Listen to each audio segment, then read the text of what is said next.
Hello, and welcome to B-Movie Euphoria Reviews, another movie, and we've got a big, slimy whopper of a movie for you today.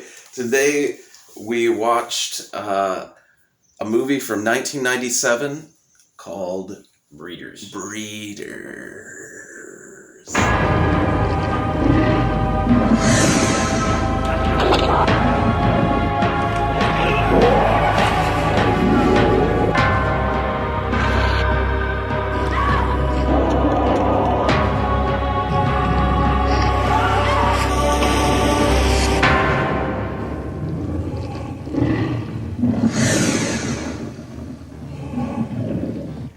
Not to be confused with the 86 Breeders, which is even gooier and nastier, which we tried to watch, but it turns out the Breeders we were watching was not the Breeders we were thinking it was. No. Because it was a generic file. Yes, it just said Breeders. It didn't say what year, and so we were super excited to see an 80s Breeders, which was Roger Corman produced? Empire. Oh, so, Empire. Charlie Band, Tim Kincaid. And that one looked great. Yeah. That one looked like a really fun... It's got a great Wizard big box. Yeah, the whole time we were watching this, I was like, wow, I wonder what that other Breeders was like. Prepare yourself for the arrival of the sexual parasites known as breeders. Whatever's going on, it's coming from underneath this city. The invasion has begun. But these aliens don't want a phone home.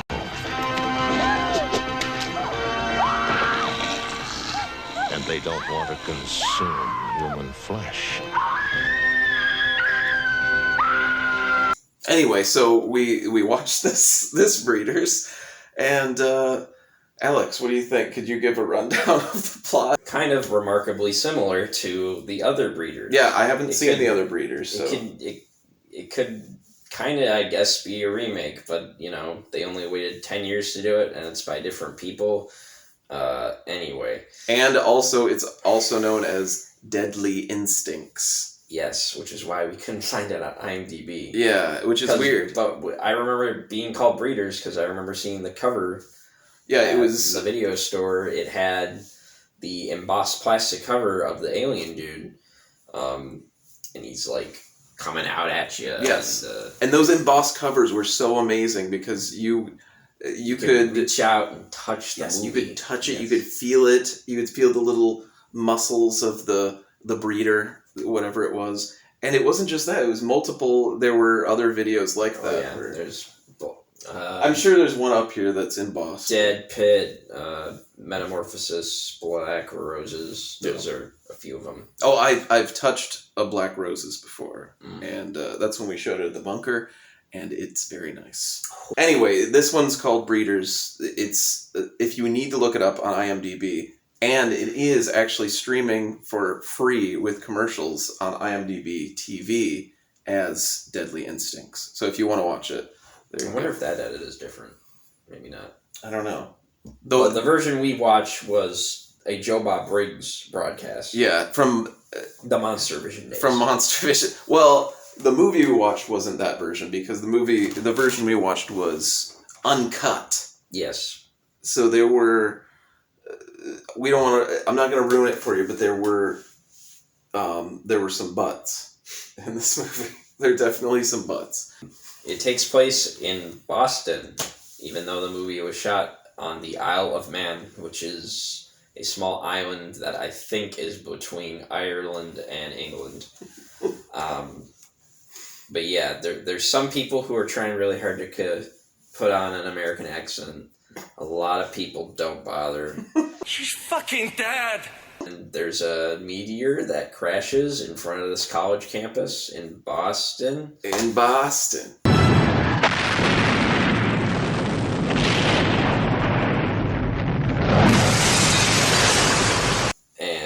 And so the first... comes he's kind of like... He's basically supposed to be the alien, but he's also more kind of like Pumpkinhead. and maybe a little bit of a humanoid from Deep. I definitely saw Pumpkinhead. He definitely has eyes, and they're bright blue, glowy ones. Mm-hmm. So, well, he's drooling a lot. He's drooling. He's got a bigger build than the alien. He's kind of more like Sinjanor, if you've seen that. That's more of a deep reference for people. If the Scared to Death. That's the first movie that Sinjanor was in. Yeah, the three people that have seen any of the Sinjanor movies, this will be a real big similarity to you. But the thing that I noticed a lot, and I think this happens at a lot of big, like, slimy monster movies, including Split Second, which is another great big slimy monster movie with Rutger Hauer. So search that one out. But the monster in this one, when we did get to see it, it was doing that thing where it was like, it was looking around, like you see its head moving around, and then you see its lips like that.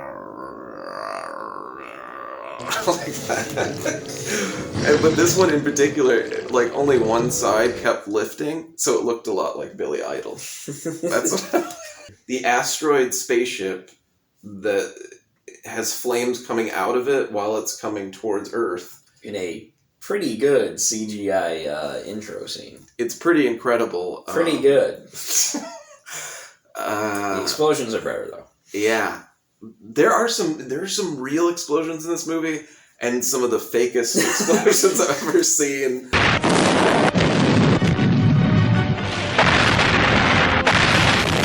In any movie ever. Really, the only thing they get right consistently is that suit, which is a shame because they don't show too much of it for most of the movie.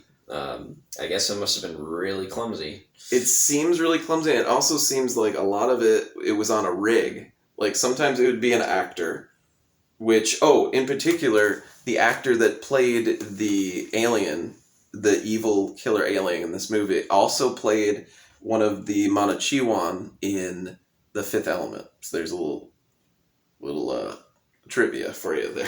And those are the only credits he has. Alien in this, and then one of the aliens in The Fifth Element.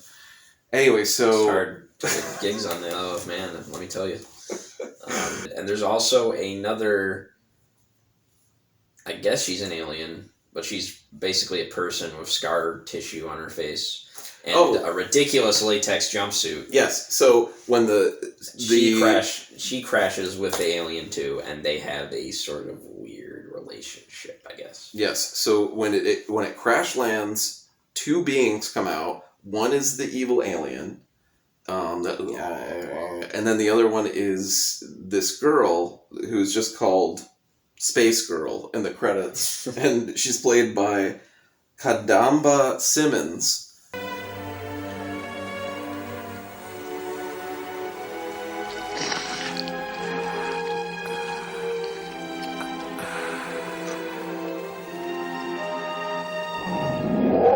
It crashes in front of a Boston college, which is populated by a lot of girls and not too many other people. Yeah. The staff consists of a grumpy principal who bumps her head into everything. Yeah.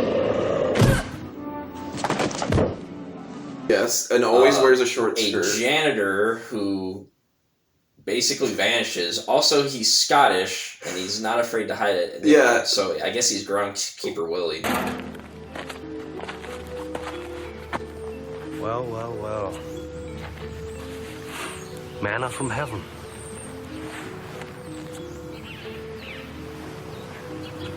Well, we know he's he's basically Groundskeeper Willie because he's constantly doing something around the college, and he has a big jumpsuit or just a jacket that says janitor on the back, and she's like, "Oh, okay, we know that's the janitor." And then our hero, who is a professor of, I guess it's anthropology. I don't know. I didn't see him teach it. No, he was an art teacher. Oh, he was, because they said something about it later. But his name was Ashley, Professor Ashley, and and he's just really a big cheese dick. That's all I want to say. What about these? So we open it on the asteroid crashing, and then this cop shows up, who is one of the worst actors of all time. I've got 2 people missing. Maybe 3. All of them linked to you. He's so bad. He's another European actor doing an American accent, but what he decided to do, and actually, you know what? I'm bragging on him too much because he was one of the highlights of this movie. Like, he was one of the things that really kept me going through the movie. Just variations on, like, Robert De Niro, and who else did we Chaz Palminteri was another one that I thought he was very much like. And just Joe Piscopo. Sure, why not? So anyway, our hero, Professor Ashley, is a teacher at the school. And he's making friends with all the predominant women in his classroom. I don't think I saw a single dude take a seat in that first class he had. I think there were dudes, but the movie is so focused on all of the girls in the school. All of the girls are wearing short skirts. It's a lot of leg shots. A lot of leg.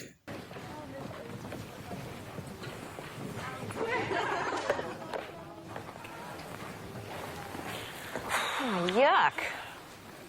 So much leg. At one point, there's a weird shower locker room scene, and it's just a lot of. Which had a very nice transition, I might add. From, yeah. A locker to the showers themselves. I thought that was pretty well done. There were some good shots in this movie. Yeah. There was some good transition, and then there's some also. They were mostly in the locker room scene, but yeah, I'm not even kidding. The students are very horny for this teacher right away, and in particular, one student, what was her name? Louise. And she was played by Samantha Womack. And she did a hell of a job in this movie by balance. But it was very inconsistent, I might add. No. She did a great job in this movie by playing someone with a multiple personality disorder. Someone... I guess that's a way of putting it, yeah. So she... Somebody who's afraid of a mouse.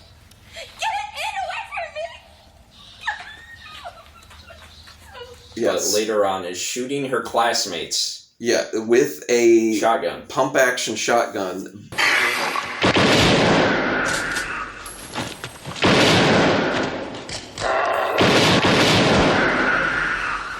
But just blowing through her classmates one by one. But we meet her and she's immediately like, oh my god, who's this teacher? Ooh. And the movie treats this like it's a normal relationship. The movie treats this like these two getting together maybe like a mild inconvenience at the school. Maybe like kind of looked at like at one point the principal comes up to the teacher and because immediately everybody knows, I jumped ahead. The teacher and this student, Louise, bone. They bone like immediately after the first class. And so everybody knows right away. The principal comes up to Professor Boner, and she's like, "You need to stop what you're doing with her right away." He's like, "What are you talking about? I don't know." And she's like, "I know what you're doing." And then she just walks off. So it's not a big deal. It's not something that you have to like call a meeting. Not a deal breaker. Call the police about or anything. Or a fire. No, it's not a big deal. Not at this school. There's some kids that go missing, and this Professor Ashley sees this skimpy latex girl running around and becomes obsessed with her. Yeah, because fucking boning one of your students isn't enough. If you see a scantily clad, weird alien girl with a burned face. That's another thing. He finds a rock in the rubble of the space debris, and it's like a mold of her face because when she woke up after the blast, it was like, and she like peeled it off. So he has that, and he's obsessed with it.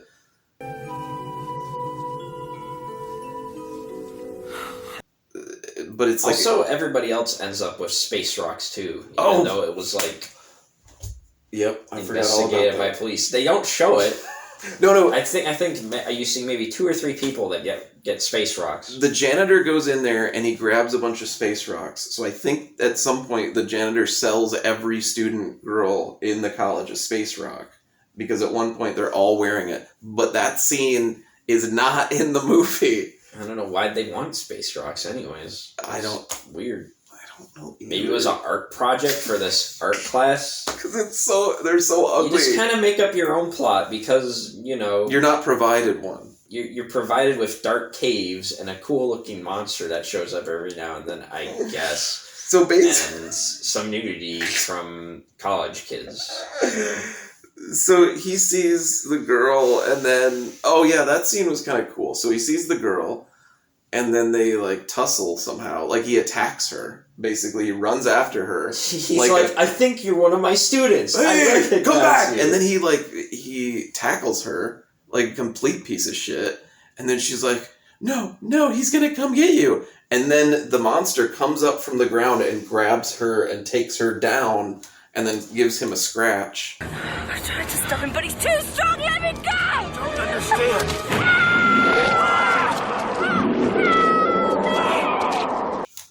And then he goes and bones his student again after he gets all wrapped up. But meanwhile, there's that really great shower scene, and God, we got the detective. There's some convincing basketball. Oh yes, there's a basketball scene where everyone's bouncing the ball like this, which, to be fair, is how I would bounce a ball.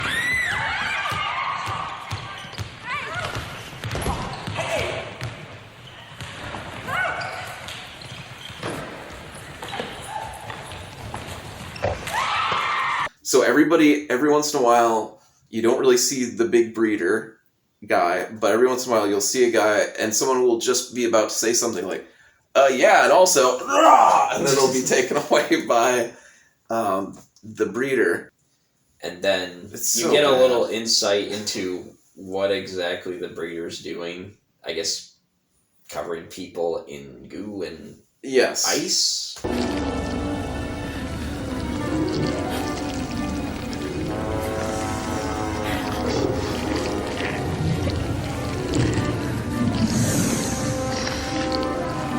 It looks like ice, but it's so inconsistent. Everything in this movie is so inconsistent. So also his lair is basically is it under the school? Is that where it is?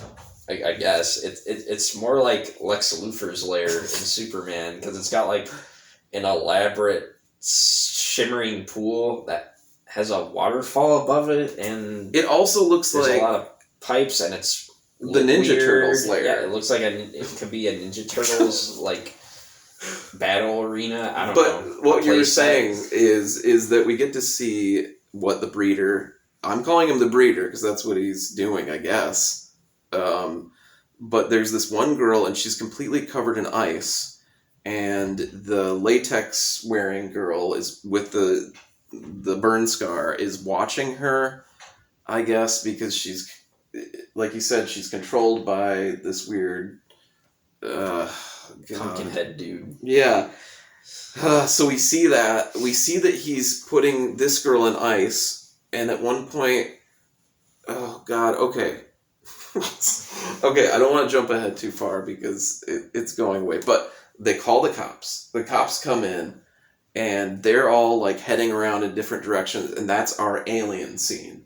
That's our aliens scene, basically. Yeah. Mm-hmm. With all the cops going in different directions down these corridors of sewers and stuff like that. And it's so fucking long, and I'm falling asleep just talking about it because it takes forever, and basically all the cops die. Sarge? And they think this professor has been abducting the girls at the police station, so he gets interrogated. Oh yeah, there's oh God. So there's a scene. Then they come back after the cops have all died, of course. But yes. the scene at the police station is a little funny. It's supposed to be a really tense moment between the cop and the professor. You're in deep shit, you know that? I haven't done anything. I looked out the window, I saw a girl, I followed her, and something attacked us, okay?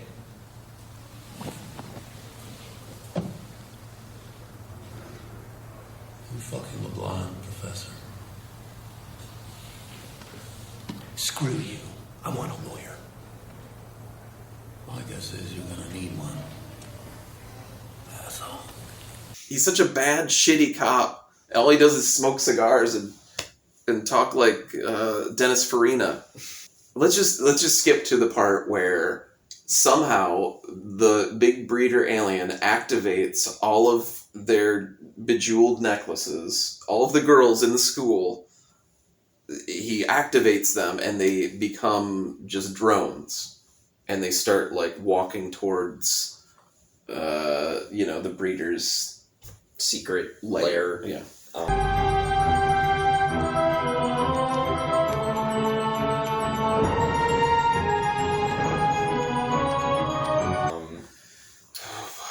And the principal figures out where they're going, and then another police officer figures out where they're going, and the principal gets bumped on the head again.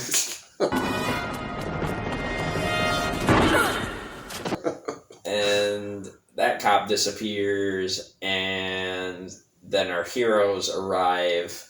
Yeah, we're to try basically to take charge, and they find that all these girls with glowy necklaces are now encased in goo, except they're starting to emerge from the goo as like mutants, I guess, with eyeliner and oh yeah.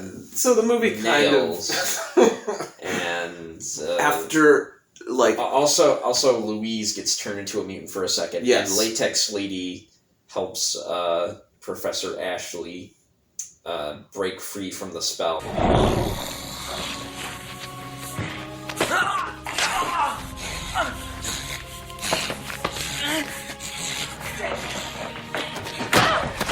Anyway, she gets hit in the head, and then they take the necklace off. And so in that moment, all of our characters realize or know that if you take the necklace off, you're fine. So what happens later in the movie is When they get shotguns. When they get shotguns.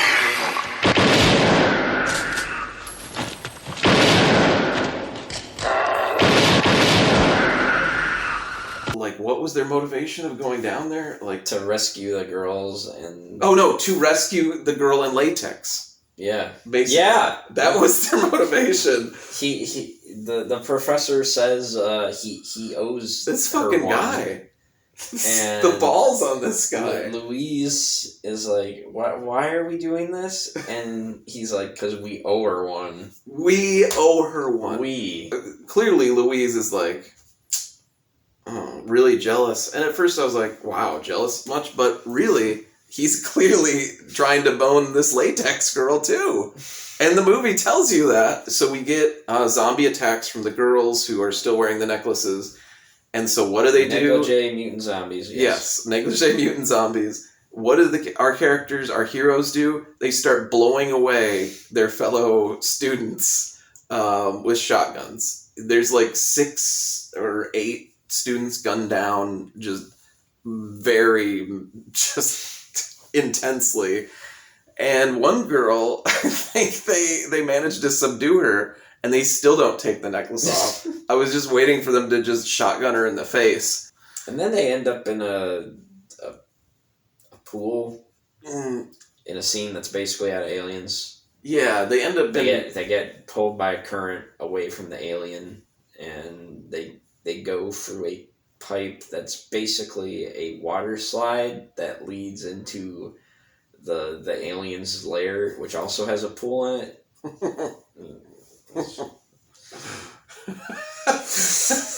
I liked the ending. I liked the basic kind of tapping out. towards the end. I had to wake you up at the very end. So basically, what do you think? Would you recommend this? Watch worse. I'd say the older Breeders, even though I haven't seen it, is probably much better in that it's 74 minutes. Yeah, that sounds better. And it's probably lit better. There can't be as many like sewer scenes as there are in this one. This movie was just filled with sewer scenes, legs. So that was a good point. Let's give this movie like a little bit of point because there were so many legs. A lot of great gams in this movie. A good monster. A good creepy monster. Like this alien pumpkinhead kind of dude. The Billy Idol. Billy Idol, yeah. Yeah. Can you remember like a favorite scene in the movie?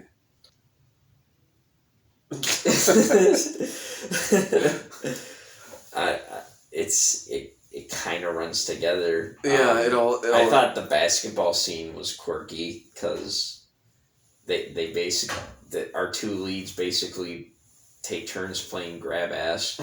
This other male character who I guess is on the staff is like looking at Professor Ashley and this girl, and he's like, "Fucking hate you."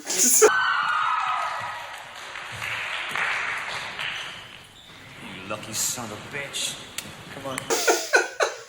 Yeah, he looks at him like, God, you just get all the students. You just... So it's really gross. And yeah, so this... I basically was happy whenever Mr. Blue Eyes Alien Man was on the screen. He was neat. And he has this neat little trick with his finger when he's like... He likes to swing around. He likes to grab people. He likes to give hugs. He likes to. He's a great hugger. Clasp his claws over the edge of a wall to peer over a little bit. He likes to rub his finger against whoever he's covering with goo. Yep, and he does that a lot. Mm-hmm. Oh, and there's a scene where Latex Lady vomits up green goo. And yeah. The other mutant girls, like, also eat that? I don't know. Yeah, she pukes goo on a girl covered in ice. And then all of the girls surround the girl covered in ice and start eating it.